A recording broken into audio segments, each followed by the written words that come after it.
Welcome everybody to Tiger Talk. I'm Dustin Armbruster in for Gerard Wellbrock, who's on the road for Fort Hays State University women's basketball. They get set to play UConn later in the week. We'll focus on Tiger Talk this week with Coach Chris Brown in just a little bit. Talk about last week's 34-7 win over Emporia State, and of course a big showdown coming up this week on the way with Northwest Missouri State in Maryville, Missouri. That's all coming up on Tiger Talk.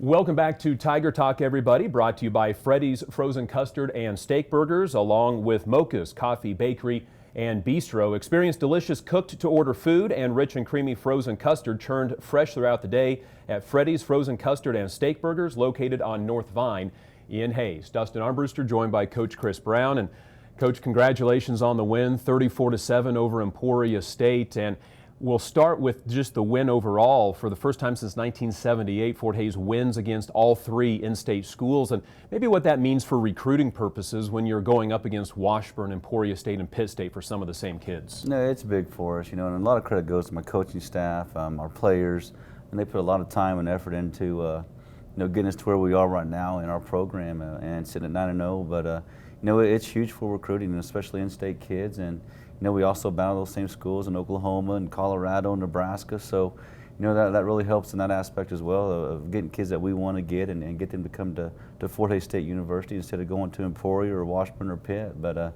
it's a big win by our kids. I'm proud of our kids. I'm proud of our coaching staff. And, we just need to keep doing what we're doing, clean some things up, and, just try to make things a little bit better for these next few weeks. J.J. Lewis said it in the press conference last week that this is a team that's doing things that haven't been done since these kids were even born, let alone maybe you and I. I mean, these kids and your staff are producing results here that have really never been seen for a long time. It is, and it's just all the hard work and commitment that our coaching staff's making, our players are making, and it all started 7 years ago when I first got here of having a process and sticking to that process and getting the type of kids that we wanted to get. Started out with some JUCO kids, and now we're strictly, mainly, a bunch of high school kids that we're probably 9% high school. And, looking at our roster, we got 60 out of 120 kids are Kansas kids as well. And, it's just the commitment, the hard work, the dedication, them being there for one another. They're accountable, they're disciplined, and doing the things they need to do to win ball games, and they're doing well in school as well. So those are just the type of kids we have.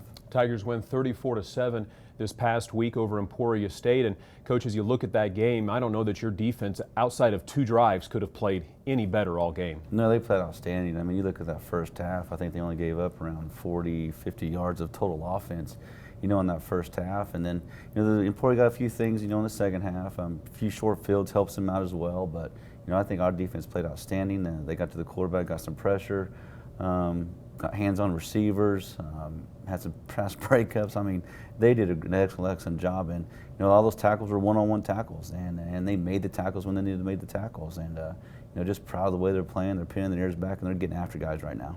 I know you don't expect the offense to score on every single possession. Maybe the only thing that they don't do at times is get a couple of first downs to flip the field or make the punts a little easier for Dante. But you look at the end of the game, and there's 34 points up on the board. Yeah, there is. And there's, when we go back and watch that game, there's a lot of times, we're inside the 10-yard line on most of our drives. And when you get pinned that deep, it's hard to sustain drives and get touchdowns. But, we have to get at least a few first downs so that we can change that field position and make it easier on our defense. And, second half we started doing those things a little bit better. We started moving the ball a little bit better, getting ourselves out of those situations. We had a 99-yard drive as well, which is huge. You don't see that happen very often, but we need to continue to do those things and just need to be more consistent with what we're doing. We always have one guy missing a block or dropping a ball or some stupid penalty is shooting ourselves in the foot. But if we clean those things up, I think we'll be just fine. Fort Hays wins this past Saturday 34-7. We'll delve a little bit more into the Emporia State game when we return on Tiger Talk, brought to you by Freddy's Frozen Custard and Steak Burgers and Mocha's Coffee, Bakery, and Bistro. That was another legend on 99 KZ Country. And yes, before that, we had a brand new artist. Your home for today's stars and the legends. We play real country. I'm Teresa Trapp.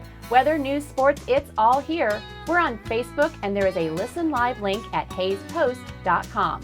Dial us in on your radio at 99.5 FM. KHAZ, Real Country. 99 KZ Country. Welcome back to Tiger Talk, everybody. Fort Hays State University winning 34-7 over Emporia State this last week. And Tiger Talk is brought to you by Mocha's Coffee, Bakery, and Bistro. Start your day off with a hot coffee and breakfast from Mocha's, or try one of their signature sandwiches, paninis, salads, or wraps for lunch, along with your favorite drinks plus cheesecake, scones, and more. There's something for every meal at Mocha's, 27th and Indian Trail in Hays. Dustin Armbruster in for Gerard Welbrock, joined by Coach Chris Brown. And Coach, the first half of that ball game against Emporia State, and we touched on it a little bit, your defense played outstanding, and they started that with the first drive. Your offense came down, smacked Emporia State right in the mouth on the first drive, and over the first 3 minutes of the game, your team is up 7-0, and it seemed to really set the tone for the day. Yeah, it did. We needed to start out fast. That's something we always talk about, and we did start off fast, but then all of a sudden we had kind of a lull in there. And good thing for our defense of keeping them off the field, getting the ball back to our offense, and setting us up for a few field goals by Brandon Brown that helped us extend our lead to 13 at the half. But we got to find a way to get rid of that lull. You go down and punch them in the mouth. We need to come out again and punch them in the mouth and see what happens. If we can start doing those things, I think this team could be really, really good. It's 7-0 Fort Hays State University, and then 2 more field goals, as Coach said.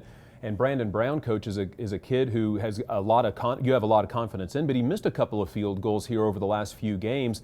Comes out and just drills his 2 on Saturday. Kickers are going to miss, but you still got to have that faith in them.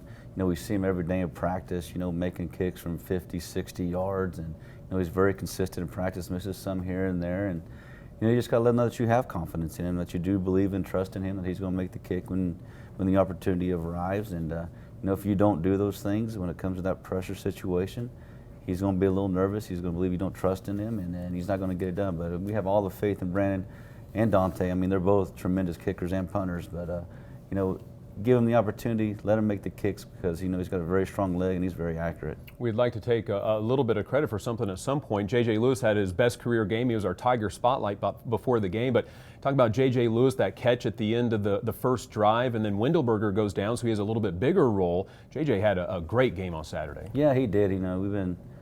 He's always been a pretty good player, pretty solid player, but he's finally had his breakout game this week, and that first touchdown, it's amazing to see him do that. He's a great kid. He's a liberal kid, we come from the same hometown, so he does the things you ask him to do. He's a hard worker. He's put on weight since he's got here. He wasn't very big when he got here, but he is a big individual right now, and he's very, very strong and runs pretty well. But I'm so glad he got that touchdown, and the role he played in that game was huge for us, of making the blocks he needed to make and then making a few extra catches as well. Let's talk about the final drive right before half. You get a field goal out of it. It could have been a touchdown, but you got a field goal out of it, and it made it 13-0, and it seems like that happens at the end of first halves for your team quite a bit this season.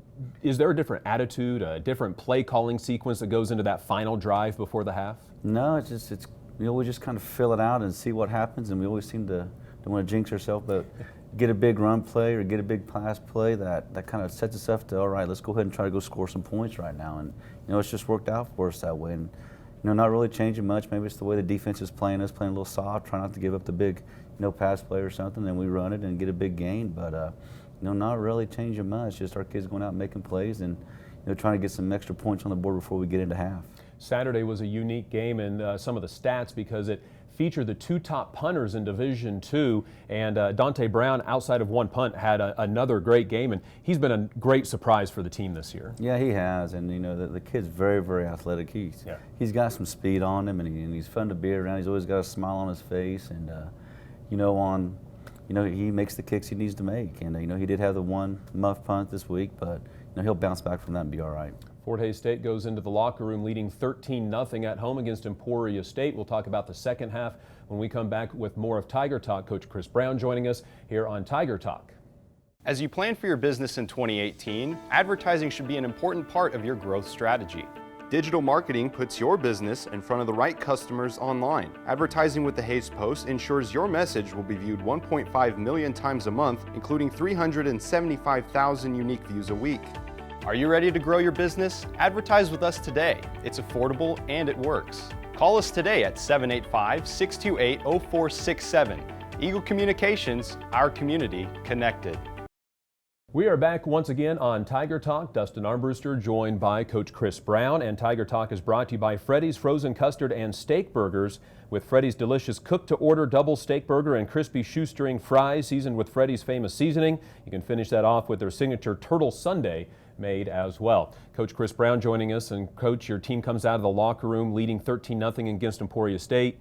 You get the football, 3 plays later, Tyler Bacon scores a touchdown, and it had taken him a long time to score 1 touchdown. Now he's got a couple on the season, and that was one of the best plays of maybe his career. Yeah, it was. It was a great call by Coach Bryant, and great throw by Jake, great catch by by Bacon, and he broke a tackle, and he screwed it off. We were sitting there, please don't get caught, please don't get caught, and he was even asking, you thought I was going to get caught, didn't you, Coach? And I said, no, Bacon, we know you got the speed to go break one, and that's huge. We want him to get used to getting into that end zone because he deserves it.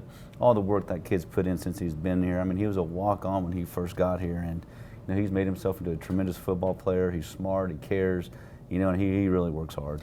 Your team then, once you have the 20-0 lead, really started to pound things out on the ground and trying to shorten the game down a little bit. And you get 2 running backs right at 100 yards. Kenneth Iheme 146, Charles Tigner 99. But they're both dangerous out of the backfield catching the ball too. And Iheme scores from 20-plus yards out. And what they are able to do in the passing game is big as well. It's huge. You just don't want a one-dimensional running back. All he does is can run the ball and block. And if you can use those guys in your passing game and make a defense defend them, it's hard on them. So, we got to continue doing what we're doing, getting our backs out, getting the ball in open space, and letting them make plays because they're hard to tackle.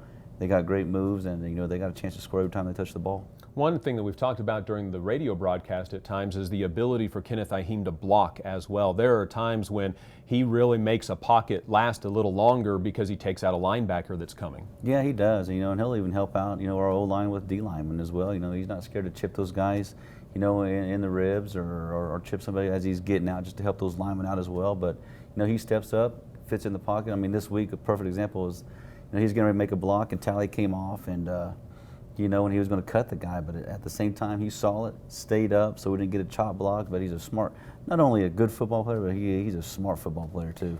Your team goes up by the score of 34-0, and kind of the mantra here as of late is finish out the game. And Emporia State gets a late score, but your team, after getting up really 20-0 at that point, really finished out the game strong. Yeah, we did. They came out and we got a few more scores and did the things we needed to do to keep moving forward and make ourselves better and give Northwest some more things to look at as well. And then defensively with that score, we're pinned deep again. We got to get some first downs, but then we give them a short field, and it's hard for our defense. Always give them a short field, trying to keep them out of the end zone. But there's a few plays in that series too that if we just make the tackle or get a pass breakup, they don't score. But proud of this team all around with offense, defense, and special teams. We're starting to help each other out, playing for one another, and when you got guys helping each other out on both sides of the ball, good things happen. Sterling Swopes had a really good game, and he had a first 2 games that were spectacular, kind of his coming out party, and then here against Emporia State had a great game as well along that defensive line. Yeah, he does. He's an explosive kid. He's a strong kid. He's athletic. He can make a lot of things happen for you defensively. He's a pass rush specialist. He can get after it, and now we just got to work on the run game part with him as well. But he's just a redshirt freshman. You're going to see him in many more years to come, and just the way he plays the game, and it is tremendous. He's going to get better as these years go on if he keeps doing the things that he's doing, and hopefully he does that. But I'm proud of that kid and his work ethic and the things that he does. Well, you had a couple of kids that went down during the game for a short time. Jose Delgado was one of those, yet then you look down at the stats and he's got 12 tackles to lead the team, and his name is pretty well at the top of that chart, game in and game out. Yeah, he's a great linebacker. He watches a lot of film. He's in a scouting report. He knows what we're doing defensively. He can get guys lined up where they need to get lined up. He's that true leader that you need on defense. We've had Brock Long before and Alex Schmidtberger, and you can keep naming them off. But Alex Whitehill when I first got here, as well. And now Jose stepped into that spot, and kind of taking over the leadership of that role and getting our defense ready to play. Fort Hays wins 34-7, and it sets up a huge showdown this week with Northwest Missouri State in Maryville, Missouri. The Tigers will go in as the lone undefeated team in the MIAA. We'll talk about that matchup next on Tiger Talk. Ready to discover something new? The next time you're in your car, tune your radio to 94.3 FM. It's here. It's Hayes' greatest hits. Love it. On 1400 KAYS and 94.3 FM.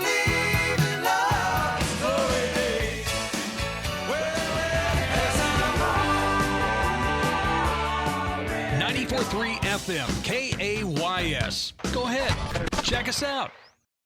Welcome back to Tiger Talk for the final segment of Tiger Talk. Coach Chris Brown with us. I'm Dustin Armbruster in for Gerard Wellbrock, and Tiger Talk is brought to you by Freddy's Frozen Custard and Steak Burgers and Mocha's Coffee, Bakery, and Bistro, as it has been all year long. And Coach, it sets up a huge showdown this week with Maryville, Missouri, in Maryville, Missouri against Northwest Missouri State. And I think a lot of people expected this to be undefeated versus undefeated maybe. As it turns out, Northwest Missouri State loses to Pittsburgh State, and it certainly doesn't lose any of the luster just because one team has a loss. No, it doesn't. I mean, Northwest is Northwest. I mean, they're a very good football team. You go back and we watched the Pitt State game, they had 6 turnovers. You know, when you have 6 turnovers, you know, it's hard to win a ball game. And, you know, Pitt took advantage of those turnovers, but even with 6 turnovers, they only scored 20 points. You know, Northwest defense is tremendous. They play hard, they play physical, and they're always aligned properly. And you know, we got to find ways to attack them and try to keep them off balance with some run and pass as well and some play action. And you know, if we can do those things, you know, hopefully we come back with a win. But it's going to be a great battle. You know, they're 8-1, we're 9-0. We win this game, we're outright conference champions. And you know, if they win it, then you know we got to go win next week to at least to share. And you know, I don't really feel like being in the sharing mode. And hopefully we go down there and take care of business. This is a game, too, that has been an opportunity for one of these teams maybe to have a home game in the region rankings. You guys were 3 going into last week. We'll find out this week where you're at, but there's also some postseason implications in this game as well. Yeah, it's huge, and you know, you're talking about home field advantage and you know where you're getting ranked, whether you're 1, 2, or 3. You know, if you're 1, 2, or 3, you're going to have a home game. You know, no matter what. But you know, we want to be at home all the way through the playoffs. You know, if we can win this one and then go win the next week, you know, we got a good chance of hopefully being 1 or 2. You know, if you're at 2, you're all the way there until the regional final, and you know, we'll just see how it works out. You know, we got to take care of ourselves, take care of business, do what we can do to win every one of these next 2 ball games, and making sure we're staying focused in and locked in on the task at hand and what's at stake here. You know, if we can do those things, hopefully we come back with a home playoff game. Northwest Missouri State had won 38 consecutive games before falling against Pittsburgh State, and a lot of times it feels like Northwest Missouri State has a touchdown advantage because of the name of Northwest Missouri State. How do you overcome that as your team, even though you're the team that's 9-0 and they're 8-1?